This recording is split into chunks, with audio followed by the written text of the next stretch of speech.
Good morning, everyone. Welcome to Three Dudes and a Lady, although we're missing one of the dudes today.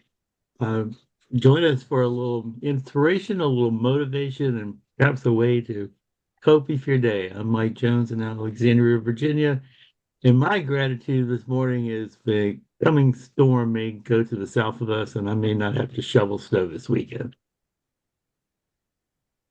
Well, good morning, folks. Hope everyone's doing well. My name is Earl Rule. I am from the beautiful city of Raleigh, North Carolina. And my gratitude this morning is we are expecting snow. Beautiful little white covering. I'm sure the kids will be happy with that. Do a little sledding this weekend. Yay. Um, and also, my gratitude is yesterday attending a meeting where I'm learning more about myself and putting my skills to work and the things that I do with my life to help me learn more every day. It's awesome, Earl. I am Christine Wright, hailing out of Brooksville, Florida. My gratitude today is for our church community. Last night, Mike and I were very hesitant to go, but we went anyway to a church gathering. It was amazing. I'm so grateful that we decided to go. It was definitely worth it. It helped ground us a little bit more.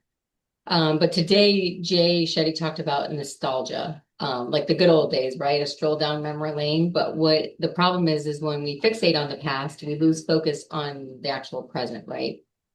Jay shared a story about a dear friend that he lost. It was a teacher of his, and how he wasn't living for today. He was living in the past about all the memories. And instead, he decided that he was going to visit the past, right? But embrace what the teacher had taught him so that he can help people in his present, right? Um, he said nostalgia was described as a wistful desire to turn to the past, right? It prevents us from finding fulfillment in the here and now, which is deep, right? I would have never thought that. The past is always a mixed bag, and when we wish that it would just go back to the way it was, we're actually losing focus on the present, right? Our longing for the past is just a way to get away from the problems of today. So, how can we embrace the past to enhance our present? This was a great one. Yesterday, I was fortunate enough to get to be mentored a little bit by Ed Milet. It was amazing. But he was talking about being mindful of what we put in our minds today, right? Because he brought up the RAS, reticular activating system, where you know how like when you buy a car, you don't ever see that car on the road, but then you buy it and all of a sudden you see tons of them, right? We've all been there, right? Have you guys all been there? Yeah. Yes.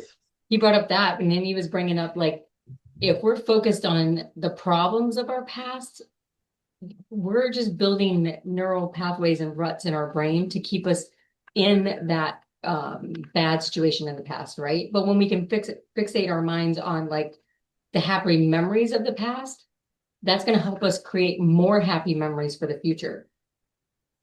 I mean, it was an amazing topic, and I probably butchered what he said, but it was somewhere along those lines. I tried to read my notes as best I could, but I was trying to write as fast as I could. Um, what do you guys think about what Jay was talking about, the nostalgia of the past compared to bringing it to the future? I think reminiscing the past, if that's the proper term, Yeah. is okay, especially with friendships. High school days. Keeping with social media, technology today. Thank God for Facebook. Thank God for keeping in touch with friends that we knew like what was it 30, 40 years ago, something like that. Keep friendships, but sometimes those things can help us learn what we need to know now. And I think it's very important, especially with today's technology. I mean, think about the cell phone. I mean, back then they didn't have the cell phones when we were in high school. And today it's all about cell phones and technology. Now, the technology can be used in a positive way for learning, especially if a student is sick or the weather's really bad. We have remote learning. If we put that thought and concentration to it, that could be a positive thing. Now, there could be some challenges to that. Of course, there's going to be challenges to everything, but it's how we learn from it. It's how we learn from it. And as we know, life is full of chapters. Life is full of chapters, and each chapter in life, whether it be a good one or a bad one, the bad ones, I think it's just a lesson learned, and we need to get over that hump and enjoy what life brings us to open up another chapter to, to what we're called to do, to move through life. Mike Jones, what's your opinion about this? I'm thinking that I've always thought I was kind of a nostalgic person, but I would agree. maybe I'm not. I don't want to relive the past. I have fond memories of the past. I have bad memories of the past too, which you tend to um and yeah, talking about being in school, I remember, and again, remember, right? Teacher telling us that um using a calculator, you're going to get a different answer in this physics quiz than is in the textbook because the book was written for somebody to use a slide rule. The calculator was more. So, you embrace change and I mean, we had calculators, Earl. We didn't have cell phones, we didn't have laptops, we didn't have iPads. True. We had we had paper, we had notebooks, and we had calculators. That was advanced technology. I'll tell Right. you And what, my calculator came in use in my senior year of high school, believe it or not. As I was, getting through math, I was taking, I think algebra, geometry, I mean, all that fun stuff. Mm, Not only that, but we used it in science as well. And it was pretty interesting. But nowadays, I mean, if they do use a calculator, I don't know if that's the same way or not. I would have to argue that it's not in the same way. So, but like I said before, it's like our chapters in life and what we know now. We don't want to live in the past. I certainly don't want to live in the past because what we have now with the way life is with technology, I keep saying that technology, but the way we do things for our health and our own well-being, what we have out now, I think is much better for us now, and we need to stay in the present to just move on with our life. I mean, mhm, it's okay. Like I'll hear certain songs that I like to listen to the oldies once in a while, and I'll listen to mhm. certain songs that bring back high school days. And it's okay to take a quick, kind of laugh about it, kind of thing, and say, "Oh my God, I couldn't believe I did this. Look at my hair back then." I mean, all kinds of crazy things. But when you look in a mirror now, for me, I'm 56 years old. I look back at class of '88 when I'm like, you know what? I come a long ways, but I'm proud. So, right. And I think, Earl, you and I have the same digit, just reversed. yeah. nice one, Mike. And I think what Jay was talking about as far as this, I think it's okay to go back to the past and look at the past and, learn from the past or remember the past, right? I think that's okay. I think it's when we have bad days and we want to go back to that, right? Like, because we only remember the good things about that, right? At that moment, at that very moment, we're thinking all the good things that happened in the past and we want to go back to there, or relive that, right? Um, but I think as long as we're moving forward, right, as long as we continue to move and continue to move forward, we're living the past through our present, right? Does that make sense? Yeah. Hmm. Yeah, think about high school. It's some fond memories, but do you want to go back? I mean, personally, I don't want to go back and be that awkward 17-year-old, like palm sweating, asking a girl out. Right. Yes. Yeah, I was thinking about that last night. I was like, because our daughter, our Phoebe, a guy that they were friends, and then he brought her flowers yesterday, and I was sitting there thinking about Mike and I, and I was like, I'm grateful that I don't have to be in that moment right now, right? I have Hmm. an amazing husband and we've been married 24 years, like I don't have to go back into that past of like a first relationship or like reliving that, right? I'm grateful. Um, and then about the technology for the school, like think about the kids nowadays. They have AI, right? Teachers have a really hard job now because they're competing with AI, they're competing with phones, they're competing with kids can find information so much easier today than we ever could, right? Like we actually had to go to That's school true. and learn all these things. Now the kids can basically use AI. And the teachers are allowing them to use AI now because they can't fight it anymore, right? Now, are they allowing them to just copy and paste what AI says? No. They're allowing them to use AI as like a research tool and then, put like learn from that and then put it into their own words, right? Because Emma has a couple teachers that tell her, go ahead and use AI, but it has to be in your own words. And they have ways to tell if AI wrote it or not. Like there's a, Mhm. a system that they use that says it's too much AI was used for this, right? I don't know what the system is, but it's definitely real and it's there. It works. And they'll make them redo the assignment if that's the case, right? But they want them to learn still. It's just they're learning differently, completely differently than we did, right? There's so much tools and technology available to kids in school range that, it's hard to compete as a teacher. And Christine, one thing I want to bring up, you might find this interesting. Talk about going back to the past. I can think of a few occupations, a few, how to say, people in our lives that have made a difference. Obviously, our physicians, back in the day, how they treated us medically. You look at how they do things today, all right, it has become more different. Also, our cars, our vehicles. You go to a mechanic. Back in the day, it was like a wrench and a screwdriver. I mean, keeping it simple, or for lack of a better term. Nowadays, you got to take your car to the dealership because everything is so sophisticated. Even the mechanics have to go back to school to, with Mhm. today's technology. Well, they have So, to pay a lot of money for the tools, and you the have to pay the a lot of money computer for the tool. I technology. mean, it comes back to you. So, cars are a lot more expensive now than they were back in the day, quote, and quite interesting because I remember my first car, it's just changing the oil was a task for me, but it was just an easy. I mean, just change the filter, oil, and the rest. But Yeah.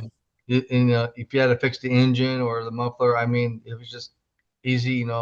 Just know how to do it. And they didn't have Google back then, back in 1988.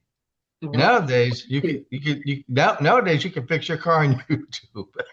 Yes, you can. My You son, know, it's funny. you're My right. my son was he had to change a part out on his car, right? And Right. usually, okay, my husband is a mechanic. He did it in the Air Force. His dad owned a mechanic.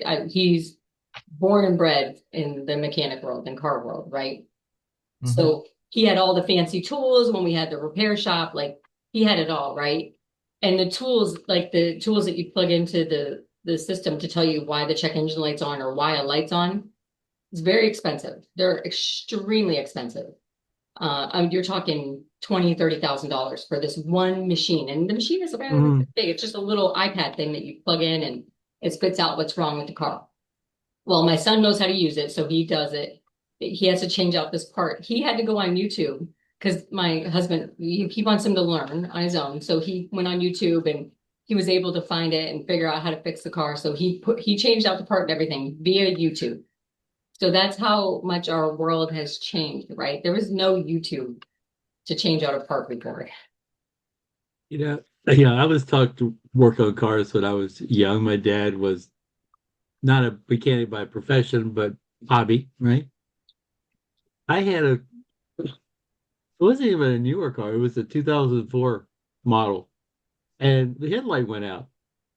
I have a friend that's a mechanic. I said, Robert, I can't get this damn headlight bulb in this car. He says, oh yeah, you got to go in from the bottom. You can't do it from the top. I'm like, what? Yeah, stupid, right? Trying And yeah, another car that you have, you probably could go in from the top, right? You don't know. It exactly. just depends on the manufacturer, right? They're all different. That was the car I inherited from my mom when she passed, and my brother and I were. It hadn't been started in a while. We were started it and making sure everything was good. And we're looking at it, and he looks at me and says, "Where's the battery?" I go, "There's no battery." Oh man. The battery was under the back seat. Oh, okay. Which, talking about nostalgia, I immediately started thinking about um, the Carmen Gia my dad had, because the battery was under the back seat, and a heavy person couldn't sit in the back seat because the battery would start sparking. They don't necessarily put the batteries there anymore. Talk about a design flaw. Yeah. Yeah. Big time. Well, we just got through talking about education, how it was then, how it is now. We just got through talking about cars. Another thing we can also talk about is houses. And houses back in the day, I mean, what their value is, but the things that you had to fix. I mean, and I gotta tell you something, guys. Me being in the insurance business, before I was with another insurance company, and back then we were going to the people's houses to meet with them face to face, sitting at the kitchen table. And some of these houses, or the older houses, they built generations in these houses, and they were built in like 1942, for Pete's sakes. Some a little older than that. Some of them like Victorian houses. Some are just older houses that the grandparents did themselves because that's what they did back then. And it shows you how technology has come today with the way they build houses now compared to what it is back then. I mean, just to get somebody to come out and fix your washer and dryer when it breaks. I mean, good luck trying to find a repairman. You end up going to Home Depot. Well, sometimes it's cheaper just to buy a new washer and dryer. Exactly right, Yeah. Throwaway society. Yeah, exactly. right, Yeah. exactly. Especially same thing with refrigerators. Same thing with TVs back then. I mean, you look at the TVs Mhm. now. I mean, it's so easy to get a flat screen TV. It's so cheap too, right? Yeah. And whereas So before you had the big clunky TVs and they probably had VHS in them, like, and kids nowadays don't even know what a VHS is. And how many people really and have a Blu-ray player anymore or a DVD player or anything like that? Yeah. We do too, because my mother-in-law. That's the only reason why we probably have one. That's because she has a DVD player or she has DVDs that she likes to watch or VHS tapes that she likes to watch, but you know, and crazy. That's and what I talking. think of. That's my definition of nostalgia. Watching an Yeah. old movie, not Yeah. trying to live in the past. Well, but he brought up that he did bring up like Yeah. people think of nostalgia as like sitting by the fireplace, talking, reminiscing about the past. Jay did talk about that a little bit. So there is that. Like that's how I view nostalgia too. That's why Mike, when he brought up nostalgia, I was thinking you at first, because you definitely have that nostalgia uh vibe, where not in a bad way at all. And you bring up the subject about movies, Christine. How many times, especially during Christmas, we'll see an old Christmas movie, I watch them and all. it'll bring back family memories. Yep. I And watch you Christmas all unless and you you three. can watch It's you, a and you Wonderful can Life. talk it and you can talk and laugh about it for hours and think about that. Oh my God, what we were doing then. So, I Right, mean, for sure. it's okay to revisit those things to bring back good, happy family memories because as short as life is, and we talk to our clients, as it is, I said, let's enjoy what we have now. It's okay to revisit the past because you had your good times, but you can still have your good times now, but enjoy them in the present. For sure. So Yeah, definitely throwing in exactly the present. I right. love that, Earl. And you're so right. Like Christmas time is really nostalgia because of the movies, the feeling, the memories, the everything that we do during that time frame, right? Right. And it's probably not the only holiday, but it's like Well, think of Fourth of July. In my family, Fourth of July is big. Everybody comes together for a summer there picnic, you a go. cookout, Right. and we celebrate, fireworks. We celebrate, pool parties, and we look Yeah, at how silly we were back then. Having family parties like that. Yeah, it doesn't have to be necessarily Christmas. Some people don't celebrate Christmas for some that reasons. But I mean, whatever holiday works for you, go ahead and enjoy it. It's okay to bring back family memories. It's okay to, if it means something special, because enjoy what you have now. But don't forget to remember the people on the other side who were there for you that brought those memories. Mhm. The song says, old days, good times I remember. It doesn't say bad times I remember. Right. So wash your brain of the bad times, remember the good, and go about your day with a smile. For You got sure. me thinking about that song "Old Days" from Chicago. Chicago is one of my favorite bands. Me too. I love it. It's so true too. Everything. Mhm. What a great conversation. You guys have anything else? Any other thoughts to share? The other song that keeps going through my mind on this topic is from Sweet Charity. If they could see me now, those old friends of mine. That was Right? more of a bragging, well, I guess. Yeah. But you know, But the only thing I have to say is we do need to live in the present. We need to have and learn what we have now. But it's okay to revisit the past, just for old memories, old friendships like that. Mhm. But we need to keep it surface now, present, what's in front of us, so we can move on with our life. for sure. Yep. Don't want to go back and live in the past. No, you don't want to do that because it it could tear you apart. It could tear you apart emotionally. I mean, mentally, emotionally, and other parts if you let it. So I think the best thing that you can do is be proud of what you have in front of you now. Move on with what you're doing now, but it's okay to once in a while just revisit the past. But you need to focus on what you have right now. Yeah. Agreed. All Well, right. good. Any other comments? All right. I guess we are closing it down then. Does Yeah, anybody folks. make sense? Um, I was just say, hey, folks, listen, we're not licensed therapists by any means. We're the three of us that you see here. We're licensed insurance professionals. We help protect and help families each and every day. But we invite you to come and enjoy our podcast and share some good times, some laughter, but also some good knowledge. And don't forget to like, share, subscribe to our podcast. And who knows, you might get something out of it every day, and it'll carry on through your day with a smile. Deuces.